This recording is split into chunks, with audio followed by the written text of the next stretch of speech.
Hello everybody, I'm Katie, I'm the Introverted Reader, and first of all, do you like my shirt? It's my Shiny World shirt. Today's a special day. Shiny are 10 years old today, so I'm wearing the shirt in celebration. So I've had the shirt for like 5 years and it still fits, but anyway. Today I am doing a book review on the Young Elites Trilogy by Marie Lu. There's a little bit of history with me and this trilogy. I read the first one, this one right here, years ago when it came out, and I really, really liked it. And then the second one, this one came out, and then this one came out. And I meant to read them, but I'd forgot about them. And then by the time I got around to wanting to like reread them again, I couldn't remember very much what happened in the first one, so had to reread the first one and then read the second one and then the third one. So I basically pretty much binge read this trilogy, and I really, really, really, really enjoyed it. Now, for those of you that aren't familiar, the Young Elites Trilogy is this fantasy young adult series about this world where this blood fever breaks out and it affects everyone, like men and women and especially children. And the children, most of all, that are affected by this come out like with like physical marks. Like their hair would change color, or they would have maybe like scars across their skin, or just like something like that. And there are certain ones that come out of the blood fever with these like unique abilities. So kind of like an X-Men sort of vibe happening here. Like there's some of them that have all these unique abilities. And we follow our main character, Adelena, and she, both her sister and her mother had the blood fever. Her mother sadly passed, and her sister survived. Her dark hair and her eyelashes turned silver. She lost her eye, and she has scars all over on like one side of her face. But her sister Violetta doesn't really have any markings at all. She just sort of relatively stays normal. Before I get too much into this, I will give a trigger warning in this series for physical, emotional, and psychological abuse, because Adelena does face a lot of that at the hands of her father. Her father is not a nice person.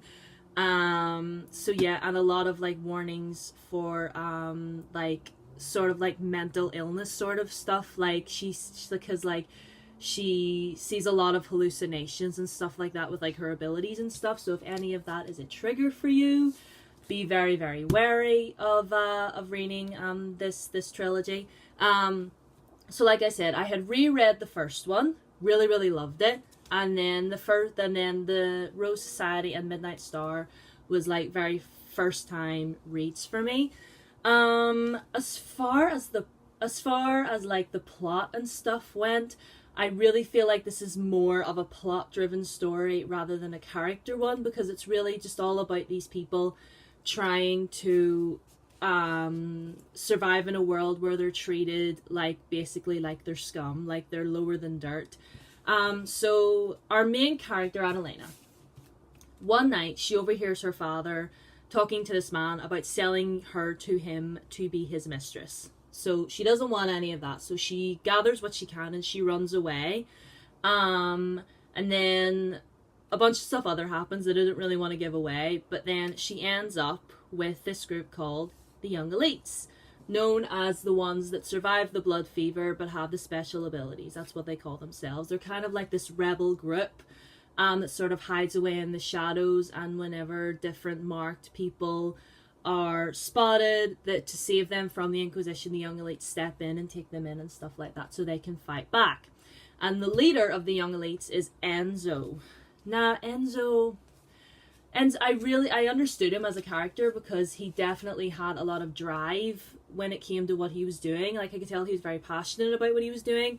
But if I'm completely honest, I felt like I didn't really connect with him very much. I kind of felt like, yes, he was there, but we didn't really get enough from him. I feel like I didn't really know I understood what his motives were, but I didn't fully understand what they were. So anyway, Adelena gets involved with the Young Elites, and basically it's just sort of about her coming into her powers, and more so throughout this whole story, you definitely see that her powers do more damage than good, because the powers that she has is basically like illusions. Like, she can make people see things that aren't there. Really, really dark stuff. Like, she can conjure up some really, really dark stuff. She can have you think that there are bugs crawling all over your skin and into your mouth and your ears and stuff like that. But obviously it's not. Obviously it's just all in your own head. She's making you see it with her mind. And throughout the story, you see her just like slowly descending into madness, which is why I'm giving a trigger warning, just the whole mental health thing. Just because she's allowing her powers to control her motives. Do you know what I mean? Like, she's not really, like, throughout her sort of story, whenever I'm trying not to give away too much spoilers, but, like, a lot of stuff happens, and she basically ends up on her own, and she basically tries to use her powers to get what she wants, and it really, really doesn't end well for her, you know, with the relationship with her sister.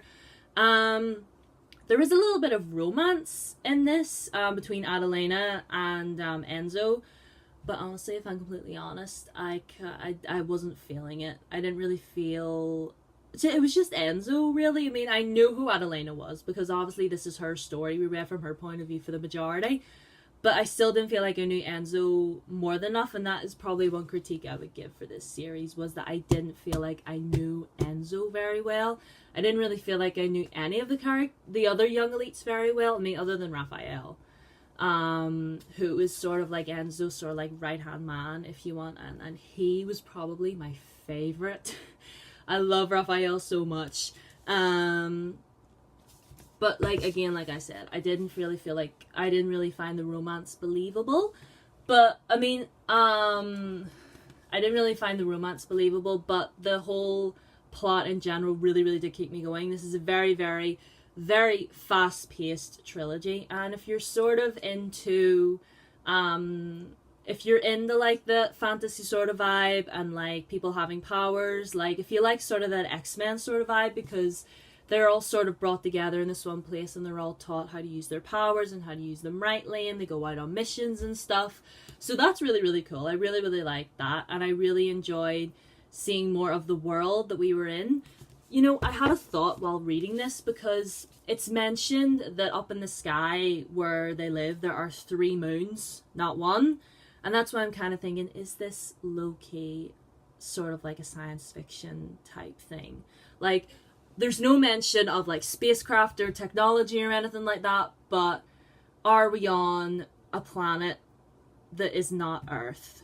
Like, I don't feel like we're on planet Earth here. I feel like we are in some far, far away planet that that looks like Earth, and maybe could get away, and maybe, like, has a lot of things that would be associated with Earth and stuff like that. But I definitely feel like we're not on planet Earth here. We're definitely on another planet, which I'm probably late to noticing that. A lot of people that's probably read this trilogy years ago, or finished this trilogy years ago when I didn't, are probably very, very well aware of that. But yeah, that's pretty much all I have to say. I enjoyed it. It was fast paced. I did enjoy the characters. Again, trigger warnings for psychological, physical, and emotional abuse in here. Yeah, that's pretty much all I have to say about this trilogy. I thought it was very, very fast paced. If I had to give a favorite one, I don't really know. I mean, I kind of feel like maybe these two didn't really need to be split into 2 parts again. I feel like it could have been just a duology, because Midnight Star is pretty short. So I kind of feel like maybe it could have just been 2 books. Do you know what I mean? But, you know, I'm not Marie Lou, you know, that's fine. But again, The Young Elites, I really, really enjoyed it. And this is another trilogy that I can mark off as finally finishing. I'm trying to do this thing where there's loads of trilogies on my shelf that I've read maybe the first one, or I've read the first 2, but I haven't finished it, and I want to get them done. So yeah, The Young Elites. Overall, I would probably maybe give the series 4 stars, maybe 4.5. Just, I think maybe this one might be my favorite, because a lot happened in this one. And then it would maybe go the first one and then the third one. So the Rose Society, then The Young Elites, then Midnight Star. So that's really all I have to say. about that. I enjoyed the series, and that's all that's important. I'm sorry it was very, very vague when it came to the plot, but like I didn't want to give too much away if you're watching this right now and thinking, oh, I haven't read that before, I want to read that. So hopefully you have enough to go by. I have other things to do today, so I'm gonna cut this off right here. Thank you so much for watching. I'll see you in my next video. Bye bye.